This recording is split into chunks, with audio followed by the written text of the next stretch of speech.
馬太與釋經從結構到信息，今日我哋睇第三個嘅組合，就係馬太福音9章18到34節。我哋回顧一下先前嗰兩個組合嘅特色先。第一個組合裏邊咧，三個神蹟，你發覺咧係首尾呼應有個特色，我哋所謂三文治式嘅結構。開頭第一個神蹟，耶穌摸個麻風病人。咁第三個神蹟係耶穌咧就將彼得岳母嘅手一摸，即係意思扶佢起身啦。咁你發覺一頭一尾一個嘅呼應，同一個動詞。同樣嘅首尾呼應喺第二個組合裏邊，平靜風浪裏邊咧，我哋睇到門徒嘅小信。但係呢自坦子咧，第三個神蹟就反映到嗰班朋友嘅信心，一頭一尾都係同信有關。不過開頭係一班小信嘅人，一個群體式嘅信嘅表現。第三個神蹟亦都係群體式嘅，係一個信心嘅表現。透過呢個三文治式，更加突出咗中間嗰個嘅信息，就係咧喺百夫長裏邊，我哋睇到佢嘅信心。如果喺第二個組合裏邊咧，我哋睇到咧，耶穌雖然醫好咗趕咗鬼醫好咗兩個人，但係咧竟然被當地嘅人拒絕。呢個亦都分享過當中有啲咩值得思考嘅地方，大家可以參考翻先前嘅分享啦。而今日第三個組合啦。同樣嘅都係首尾呼應喎，有冇留意到佢有咩特色係首尾呼應呢？例如管會堂嘅人同埋第三個神蹟係有法利賽人出現喎，兩者嘅共通點都係猶太人，而且都係宗教嘅領袖添。仲有一啲特色咧，唔知有冇留意啦？又可以首尾呼應嘅喎，就係第三個神蹟鬼被趕出去。當然係耶穌趕鬼啦。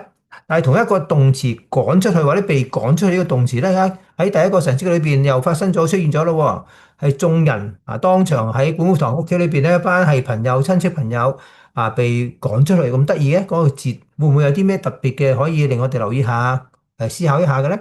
同樣嘅係你見到當場嘅人第一個神蹟裏邊，佢哋聽到耶穌話個小女孩冇死到其實瞓咗啫，佢哋就嗤笑佢喎。咁呢個係一個比較負面嘅反應。講出啞巴鬼嗰個咧，更加清晰嘅啦。法利賽人直情係話耶穌係靠鬼王趕鬼添。喺呢一個嘅首尾呼應咧，更加突出咗中間嗰個嘅特點啦，就係兩個瞎子反映到佢哋有信心。呢個好清晰嘅，係人都見到噶啦，嗰個特點。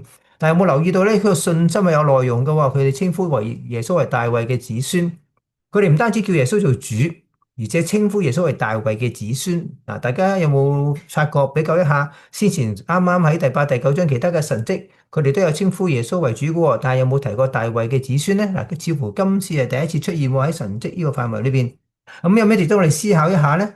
我哋發覺第一啱啱講過噶啦，第一、第三個神蹟咧，一個共通嘅處境，都係一班宗教嘅領袖個處境之下發生嘅事。起碼咧，我哋睇到一樣嘢，我哋大家都知道嘅，其實我哋作為一個宗教領袖，我哋認識信仰係咪代表我哋會有信心咧？先前都提過類似嘅特色嘅咯。呢個大家值得思考一下。我哋可能咧熟悉所謂熟悉信仰，甚至我哋可能做教導嘅人，係咪一定比其他一啲冇做領袖嘅信徒更加有信心咧？第二樣嘢咯，又值得思考一下咧，就係呢個信心。你見到兩個瞎子嘅信。你發覺咧，佢係一個有內容嘅信，佢係稱呼耶穌為大衛嘅子孫。如果熟悉馬太福音嘅特色嘅時候咧，你都知道大衛嘅子孫都好有代表性嘅，反映緊耶穌就係基督，係彌賽亞，係救主。佢哋唔單止信耶穌有冇能力醫好佢哋，甚至咧佢信耶穌個身份個背景係神差嚟嘅，係基督嘅，係救贖主嘅。呢個一種信心，一個有內容嘅信心。如果大家記得較早前講到百夫長嘅信心咧，亦都提到信心嘅另一個特點，就係一個會見得到嘅信心。今次唔單止見得到，而且仲有一個一定嘅內容。當然呢部分比較簡單啲啦。真正嘅內容梗係牽涉到咧成卷嘅書信或者福音書或者成卷嘅聖經。咁我呢個你只不過係其中一部分嘅啫。咁呢度一開始帶出咗，原來信心係一種有內容嘅信心。好啦，喺度嚟講咧，我哋用另一個角度睇翻呢個嘅組合嘅特色。呢個角度睇到第一個神蹟兩個女子，第二個神蹟兩個瞎子。而第三個神蹟有啲咩特色咧？就唔係個神蹟嘅內容喎，反而係個反應，有兩種嘅反應。特別咧9章33同埋34節，有眾人嘅反應。呢個較為正面嘅反應，有負面嘅反應就係34節。嗱，呢啲嘅反應大家一路都會觀察到嘅。不過你留意下第三個組合裏邊咧，似乎咧越嚟越明顯。如果喺頭嗰兩個嘅神蹟裏邊咧，更加講到耶穌嘅風聲傳遍，你有一個製造一個效果，就係耶穌咧佢嘅傳道嘅使命嘅嗰個影響越嚟越大，越吸引到越嚟越多嘅人，以至到咧我哋睇到。係，或者有 D 嗰部分9章35到37節，你更加明白耶穌嗰個提到一個使命，一個好似一個差傳嘅使命一樣。35節講到耶穌個使命啦，但係有36節大家好熟悉嘅，耶穌見到一班嘅群眾憐憫佢哋，呢個就係耶穌嘅使命。佢睇到呢班群眾就好似冇羊嘅牧，即係羊沒有牧人一般嘅。跟住咧，佢哋講咗37節。同門徒講話，要收嘅莊稼多，做工嘅人少，所以你哋要當求莊稼嘅主打發工人出去收他嘅莊稼。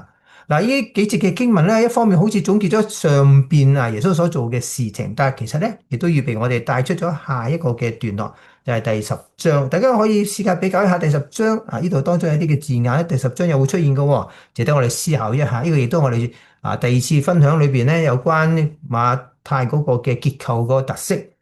就係咧有一個嘅敘事同埋講論嘅一個組合。